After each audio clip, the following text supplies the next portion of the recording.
So what if I told you that just a single statement about a canceled airstrike on a Thursday has like more immediate impact on your grocery bill by Friday than actual supply and demand? Yeah, or that just the stroke of a pen-altering ocean monument borders thousands of miles away completely dictates the long-term survival of the seafood industry. Right, exactly. Today we are dissecting a single, honestly incredibly frantic week of federal governance.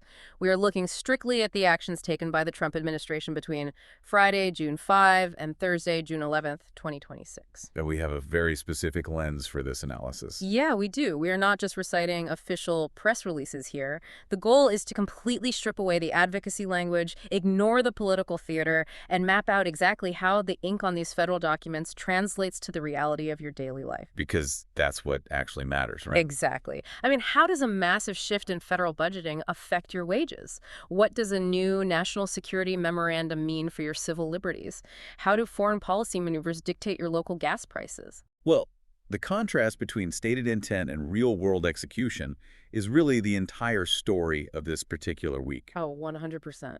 When an administration issues an executive order or a memorandum, the framing is almost universally centered on, public protection, national security, or domestic prosperity. Always. It always sounds great on paper. Right.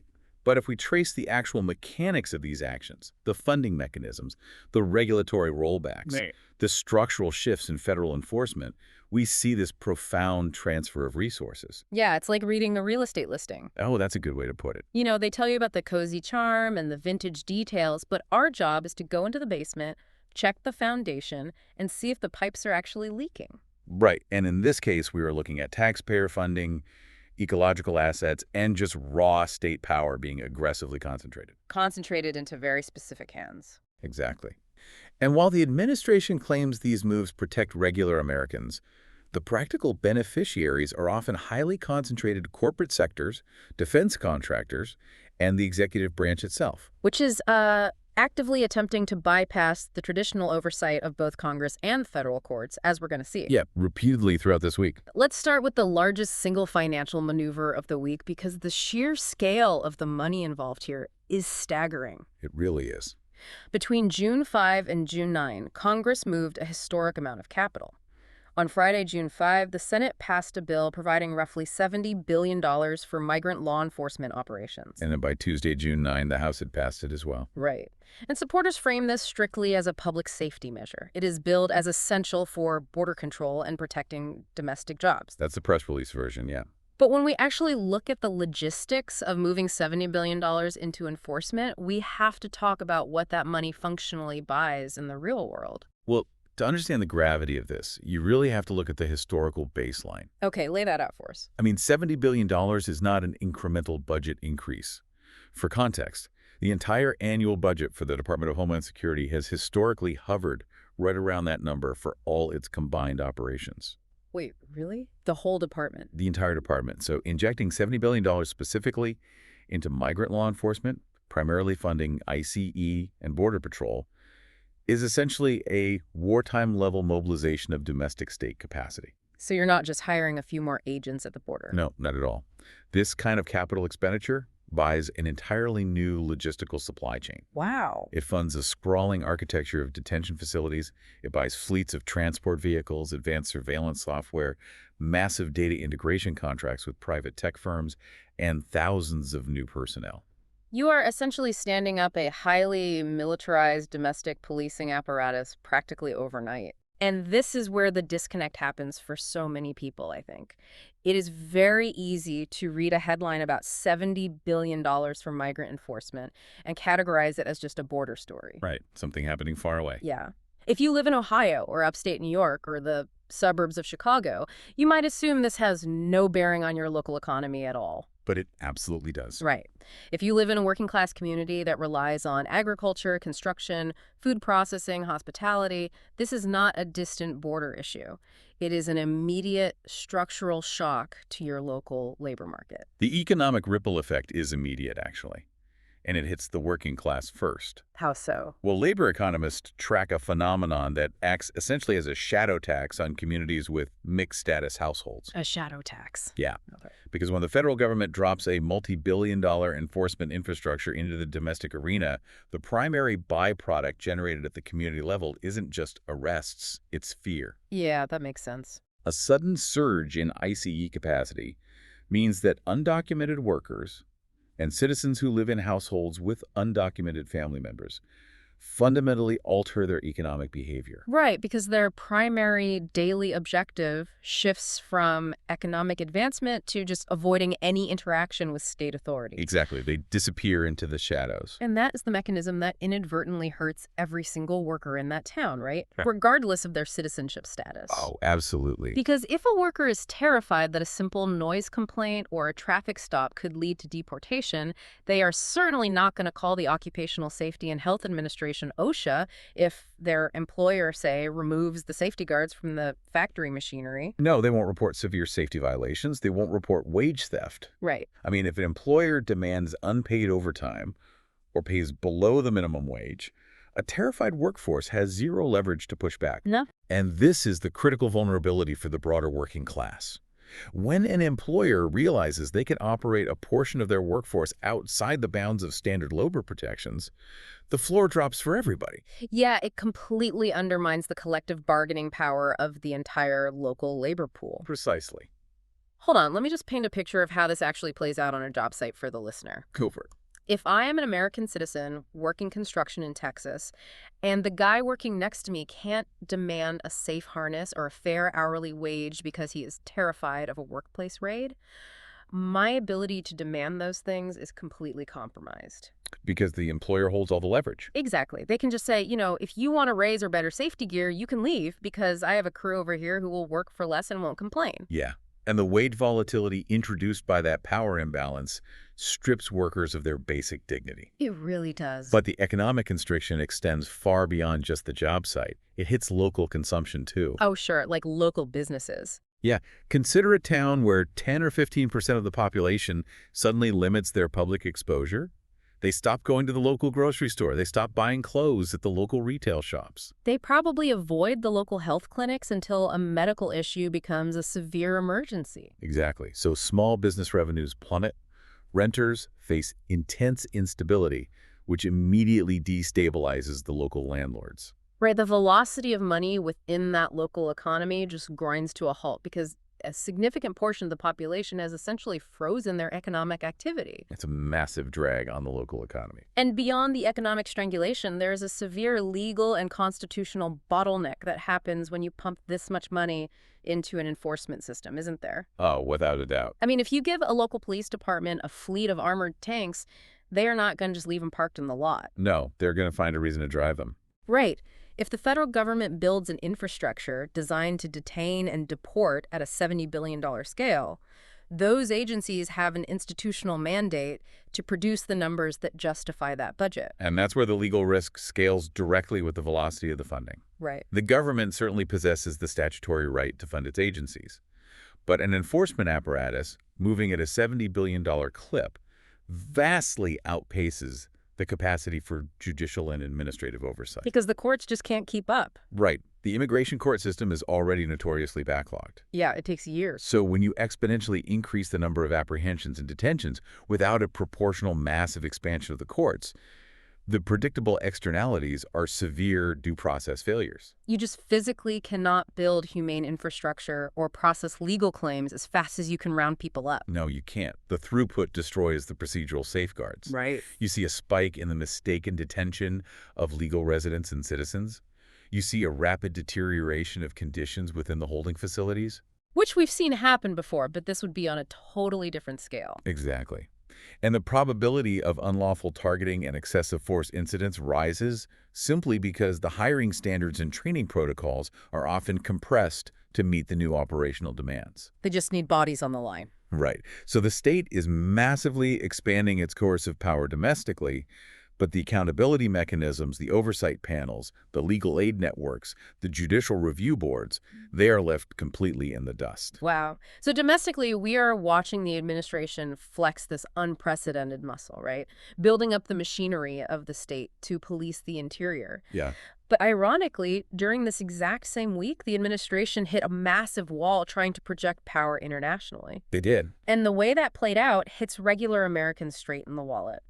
Let's look at the timeline between June 9 and June 11 regarding Iran, because this is a masterclass in how global geopolitics directly dictates your cost of living.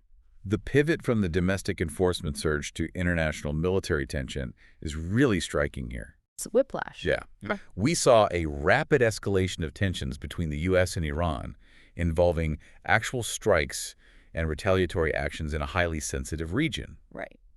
And then, abruptly, on Thursday, June 11, the president announced the cancellation of planned strikes against Iran, citing progress in negotiations. But the crucial detail, and this is the caveat that changes everything about how we analyze this, is that no finalized, verified agreement was actually confirmed by Iran. Right. It was a completely unilateral statement of progress. Yeah. Now, military maneuvers in the Middle East can feel completely abstract. They feel like textbook history happening on the other side of the planet. Until you drive down the street and look at the illuminated sign outside your local gas station. Exactly. Because energy prices are the primary mechanism through which working-class Americans experience international conflict. Yeah. The cost of fueling a vehicle, the cost of heating a home, the cost of the raw materials used in manufacturing, all of it is tethered to the global commodities market. Right. And following the June 11 announcement of the canceled strikes, global oil prices immediately fell. They did. Walk us through the actual mechanics of that. Why does a statement, just a tweet or a press conference mentioning progress, move the needle on a barrel of oil fast enough to change the price at the pump days later? Well, it really comes down to how commodities markets price in what they call escalation risk. Okay, explain that. When tensions flare between the U.S. and Iran, energy traders immediately look at the Strait of Hormuz. Right. Roughly 20 to 30% of the world's oil consumption passes through that narrow choke point. Which is massive. It's huge. So if military strikes escalate into a broader regional war, the probability of that strait being blockaded or mined skyrockets. And then what happens? Insurance premiums for oil tankers transit massive spikes. Traders calculate the probability of a global supply shock, and they bake that risk premium into the current price of oil futures instantly. And the working class absorbs that risk premium entirely. Absolutely. I mean, it is a highly regressive shock. If gasoline goes up by $1 a gallon, a corporate executive doesn't even notice. No, not at all. But for a roofer commuting 50 miles in a truck or a single parent stretching a budget, that is a devastating direct hit to their take-home pay. And it bleeds into everything else, too. Oh, yeah. Higher diesel prices mean higher shipping costs for trucking companies. Right. And the grocery stores pass those distribution costs directly onto the consumer. The price of milk, eggs, bread, it all goes up. It acts as an accelerant for inflation across the entire consumer economy. Which is why the market breathed a huge sigh of relief on June 11. Right, because the temporary de-escalation removed that specific risk premium and the prices dropped. But we have to return to that critical caveat. Hmm. There was no confirmed deal. Right. The markets trade on probability. Canceling an imminent strike reduces the probability of a war tomorrow, providing short-term relief. Mm-hmm. But this is an incredibly unstable equilibrium. Because it's just based on words. Exactly. The market lowered the price based on a verbal assurance of progress. If the coming weeks do not produce a verified diplomatic resolution, or if hostilities suddenly resume, that price risk premium is going to snap back violently. It is essentially an economic delay tactic. Yes, that's exactly what it is. I mean, it's useful for the administration in the short term to palm the markets and claim a diplomatic win, but structurally, nothing has actually been resolved. Nothing at all. And while the markets are riding this roller coaster based on presidential statements, the actual legal foundation for these military actions is actively collapsing, isn't it? Oh, it really is. We are watching a severe constitutional crisis brew right beneath the surface of these oil prices. Yeah, the legal friction between the branches of government regarding these strikes is arguably the most consequential constitutional issue of the week. Okay, let's get into that. On June 4, just before this specific week kicked off, the House of Representatives backed a war powers resolution, following similar procedural moves in the Senate. Let's break down the mechanics of a war powers resolution for a second. Right. Because Congress is effectively trying to slam the brakes on the executive branch here. They are. The core of the conflict is Article 1 versus Article 2 of the Constitution. Right. Article 1 grants Congress the sole power to declare war. Article 2 designates the president as commander-in-chief of the armed forces. And there's always been tension there. Absolutely. But historically, especially since the 2001 authorization for use of military force, the executive branch has aggressively expanded its ability to conduct hostilities without asking Congress for permission. Yeah. So the House resolution is a direct attempt to reassert legislative authority. Congress is explicitly signaling to the president that he does not have a blank check to initiate a war with Iran. So they are on a direct collision course. Oh, a massive one. I mean, if the negotiations fail and the president decides next Tuesday to resume those canceled strikes, he will be doing so in direct, open defiance of a legislative branch that is actively attempting to strip him of that specific authority. Right. And that is the textbook definition of a constitutional crisis. It really tests the absolute limits of executive power. It does.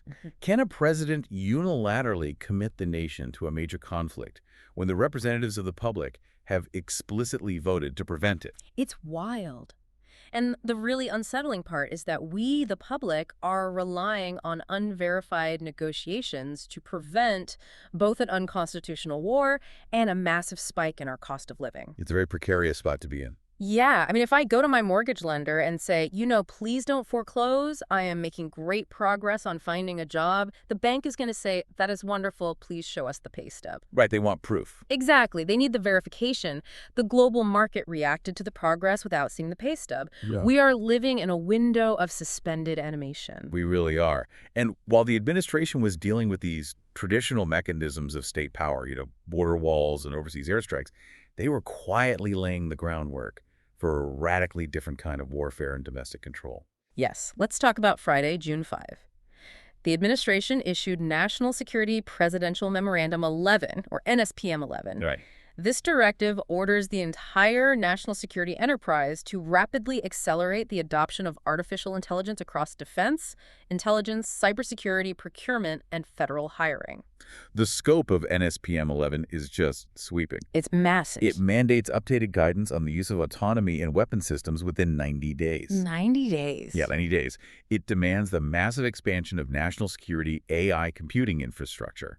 And it creates what they are calling an AI National Security Strategic Reserve comprised of non-governmental tech talent. Okay, when you read the phrase AI National Security Strategic Reserve, it sounds incredibly futuristic and patriotic. It really does, yeah. But we have to look at the mechanics of how the federal government actually acquires technology. The government does not build frontier AI models in a basement at the Pentagon. No, they buy them. Exactly. They buy them.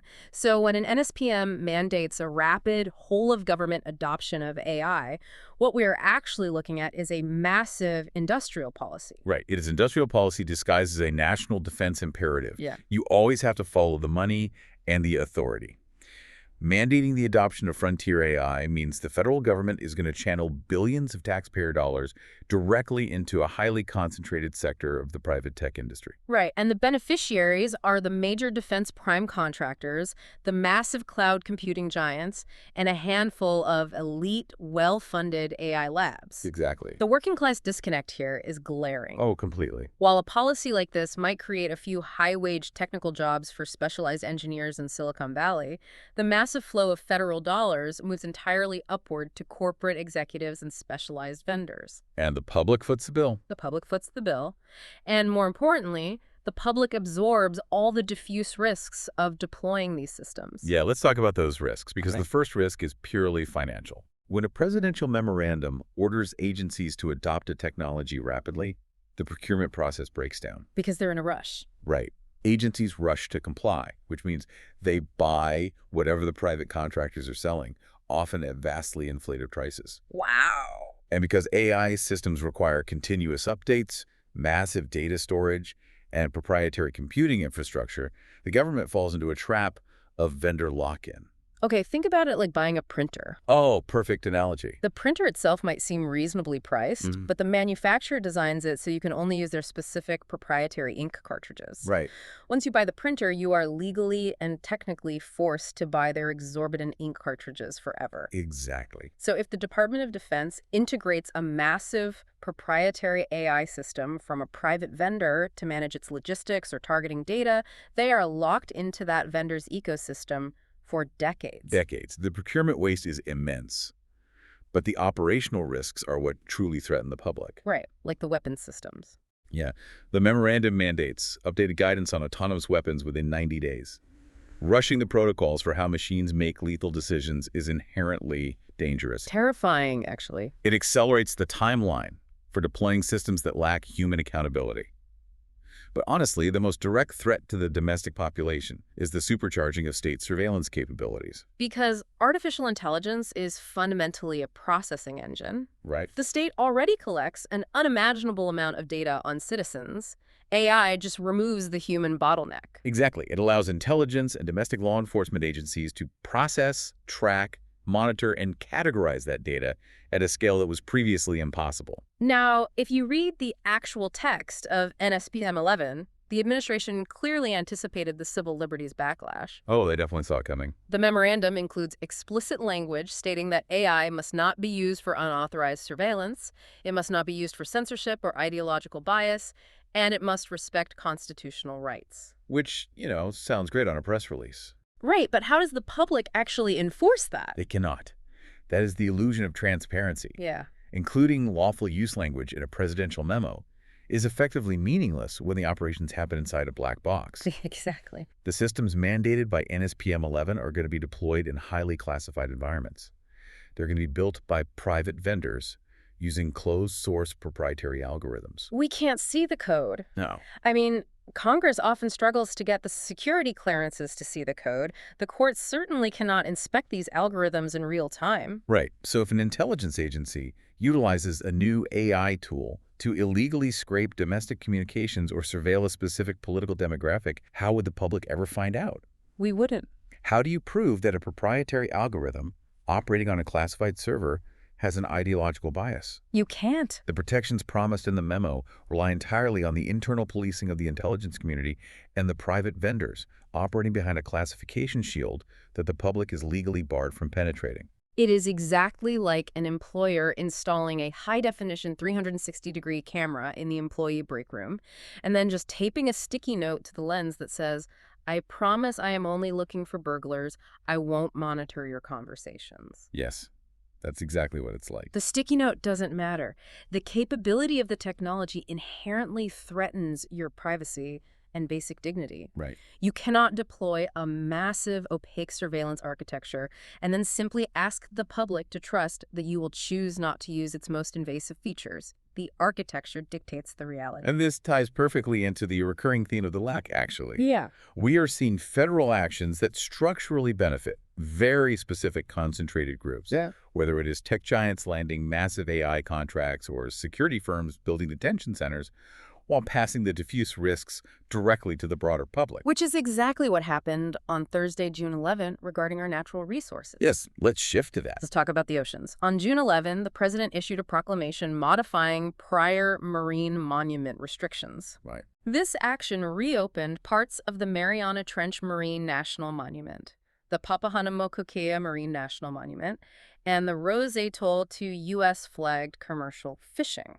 Now, the proclamation did maintain some distance-based restrictions and existing statutory requirements, but it fundamentally altered the conservation boundaries. Which is huge. It is. This is a classic economic case study in concentrated gains versus diffuse risks. Okay, well, to be clear, reopening these Pacific waters does provide a genuine, immediate benefit to a very specific group of maritime workers. Absolutely. If you own a U.S.-flagged commercial fishing vessel, or you work on the crew, or you operate in the coastal supply chains that process the seafood, this proclamation directly supports your livelihood. It opens up previously restricted territory for commercial extraction. Right. That is the concentrated gain. Yeah. The commercial fishing industry lobbied heavily for this because the financial benefits to their sector are easily identifiable and immediate. Right. But our analytical framework requires us to ask what the public is sacrificing to provide that benefit. These marine monuments are essentially national parks in the ocean. Papahanaumokuakea, for example, is one of the largest protected conservation areas on the planet. It's massive. It's a vital sanctuary for biodiversity, endangered species, and complex coral ecosystems. It is a public natural asset. So the administration is taking a public ecological asset and privatizing the extraction of its resources. Yes, that's exactly what they're doing. Wow. And the diffuse risk to the public is the long-term degradation of that asset. The administration asserts that existing fishery management laws are sufficient to prevent ecological damage. But history tells us otherwise. Right. Historically, introducing massive commercial fishing operations into highly sensitive ecosystems leads to predictable failure modes. We see overfishing. Right. We see massive increases in bycatch, which is the accidental trapping and killing of non-target species like sea turtles, sharks, and dolphins by commercial longlines and trawlers. So you risk the long-term collapse of the very fisheries that the industry relies on. And beyond the ecological risk, there is a massive legal conflict here that strikes at the heart of executive power, isn't there? Oh, absolutely. This action triggers immediate litigation under the Antiquities Act. Yeah, the legal history here is fascinating and incredibly consequential. It really is. The Antiquities Act of 1906 was originally championed by President Theodore Roosevelt to protect natural and cultural resources. He famously used it to save the Grand Canyon from mining interests. Right. A huge precedent. It grants the president the authority to declare landmarks and structures as national monuments, protecting them from extraction. And these specific marine monuments were designated and expanded by previous presidents using that exact authority. Right, so what's the issue now? Well, the core legal bottleneck that environmental groups will challenge in federal court is the mechanism of reversal. Ah, The Antiquities Act explicitly grants a president the power to create a monument. It does not explicitly grant a president the power to materially gut, shrink, or revoke a prior president's monument designation. really? It doesn't say they can undo it. Nope. Environmental legal theory argues that once an asset is protected under the Act, only an act of Congress can dismantle that protection. Wow. So the administration is arguing they have the inherent executive power to modify or shrink the boundaries to allow commercial fishing, Right. while critics will argue that reopening these waters fundamentally destroys the purpose of the monument. Exactly. It is a massive test case for executive authority. Yeah, I mean, if a president can just erase a protected area with a pen stroke to benefit a commercial industry, the very concept of a protected natural asset ceases to exist. It does. And the courts are going to have to decide the limits of that power. Which brings us to another extraordinary clash between the administration and the federal judiciary that occurred on the very same day, actually. Oh, yeah. This one is wild. On June 11, a federal judge extended an indefinite block on the administration's proposed $1.8 billion anti-weaponization fund. Right. The mechanics of how this fund even came to exist are astounding, and it requires us to really look at corruption risk. We are talking about $1.8 billion of public taxpayer money, and a federal judge has effectively frozen it. Yeah. But the twist here is that the government lawyers actually came to the court and said, hey, we are abandoning the plan. We aren't going to spend the money. Right. Which, under normal circumstances, when the government officially withdraws a contested policy in court, the judge accepts the withdrawal and dismisses the issue. But the judge didn't accept it. No, the judge demanded a sworn declaration from the administration formally ending the fund. Why? Why would they need that if the lawyers already said it's over? Because of the highly irregular and legally dubious origin of the fund itself. Okay, let's get into that. This $1.8 billion pool of public money originated directly from a settlement involving the president's personal lawsuit over the leaking of his IRS tax returns. Let me stop you there because the mechanism is crucial. It is. A private personal grievance of the executive, a lawsuit over his own personal tax documents, somehow morphed into a $1.8 billion federal fund administered by the executive branch. Yes.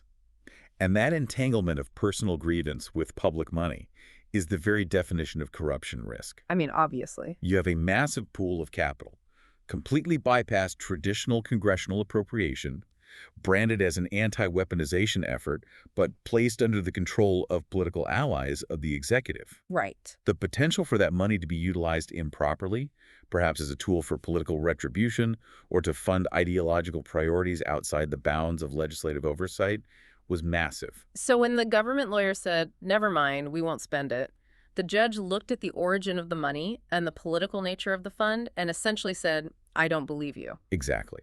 The judge recognized the inherent unreliability of verbal assurances from the executive branch in this specific context. Yeah, because words are cheap. Right. A Yeah. verbal assurance from a government lawyer can be reversed the next day with a new memo or a presidential tweet. True.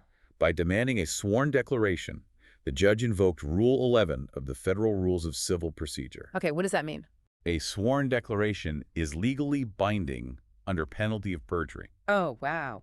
If the administration signs that document and then attempts to revive or spend that money later, they are in direct contempt of federal court. That is a stunning breakdown of institutional trust. It really is. The standard political deference between the branches of government has completely eroded. Yeah, the judiciary is demanding concrete, legally punishable accountability because they recognize the administration is operating at the absolute boundaries of the law. Exactly. We have spent this entire session dissecting constitutional crises, the militarization of AI, $70 billion enforcement surges, the dismantling of ocean conservation, and federal judges demanding sworn declarations to prevent the misuse of billion-dollar funds. The scale of the maneuvering is exhausting. It's a lot for 1 week. But the government still has to perform the mundane, everyday work of running a country. Right, they do. And looking at the routine legislative actions from this week provides a stark, illuminating contrast. On June 9, the president signed two very standard bills into law. Yeah, S-2393, which authorizes a major Veterans Affairs medical facility project in St. Louis, Missouri, Okay. and H.R. 3490, which requires the Government Accountability Office, the GAO, which serves as the supreme auditing and investigative arm of Congress to conduct a comprehensive report on esophageal cancer. Let's apply our working class lens to these. Sure. The VA facility in St. Louis is the exact opposite of the symbolic theater we have been discussing. It is a geographically concentrated, massive public service investment. It is. When you authorize a major VA hospital, you are generating immediate construction and engineering jobs in the local market. Right. But more importantly, you are building permanent, modernized healthcare infrastructure for veterans who rely entirely on the state for their medical needs. It is concrete governance, bricks, mortar, and healthcare. Yeah, it provides a tangible material improvement to citizens' lives. Exactly. Now, the cancer bill, H.R. 3490, operates on a much slower timeline. Mandating a GAO report does not treat a single patient this week. It does not lower the cost of chemotherapy today. But the mechanism of a GAO report is vital. Absolutely. It represents the slow, grinding machinery of structural policy. Right. The GAO will investigate the current state of esophageal cancer screening, identify funding gaps in research, and analyze demographic disparities in diagnosis. And then what? That report will eventually be delivered to Congress, where it can be used to draft new funding legislation or alter Medicare coverage rules. It is a slow, structural good that eventually saves lives. Yeah, but contrast that slow, necessary machinery of governance with what happened on Thursday, June 11th. Oh, right. The president issued a ceremonial proclamation celebrating the 75th anniversary of the White House Navy mess. The dining facility run by the Navy inside the White House. Right. Now, to be fair, the culinary specialists who run the Navy mess do incredible work. Celebrating their service is fine. Sure. But structurally, this proclamation is purely symbolic. It generates a glossy press release, it provides a photo opportunity, but it has absolutely zero direct policy effect on the working class. And So why do we even bring it up in an analysis of federal power? because we have to analyze the opportunity cost of public attention. Say more about that. Symbolic governance is designed to crowd out material governance. Explain that dynamic. Well, generating a headline about a dining room or firing off a tweet about a temporary pause in airstrikes is incredibly cheap and easy for an administration. Oh, it's effortless. Right. And it dominates the news cycle. But while the public's attention is consumed by the ceremonial and the symbolic, what is happening in the background? That's the real question. The profound structural shifts in state power are executed quietly. Yeah. While everyone is looking at the glossy proclamation, the administration is using classified national security memos to fundamentally alter the surveillance capabilities of the state through AI. Exactly. They're pushing $70 billion into domestic enforcement that will radically destabilize local labor markets. They are stretching war powers to the breaking point, risking the global energy supply. Right. Because doing the actual work of governance, building lasting healthcare infrastructure, ensuring that fisheries are managed sustainably so they don't collapse, implementing oversight so a $70 billion budget doesn't result in systemic civil rights abuses, that requires rigorous, unglamorous effort. It's hard work. It is. It is much easier to flood the airspace with the symbolic sork. And when the airspace is flooded, the material consequences slip by unnoticed. which is why we apply this framework. We cannot afford to just accept the framing on the press release. No, we really can't. If we synthesize the actions from June 5 through June 11, a very clear pattern of governance emerges. What's the pattern? We are observing an administration that is aggressively attempting to expand its coercive military and domestic enforcement capacities. Right.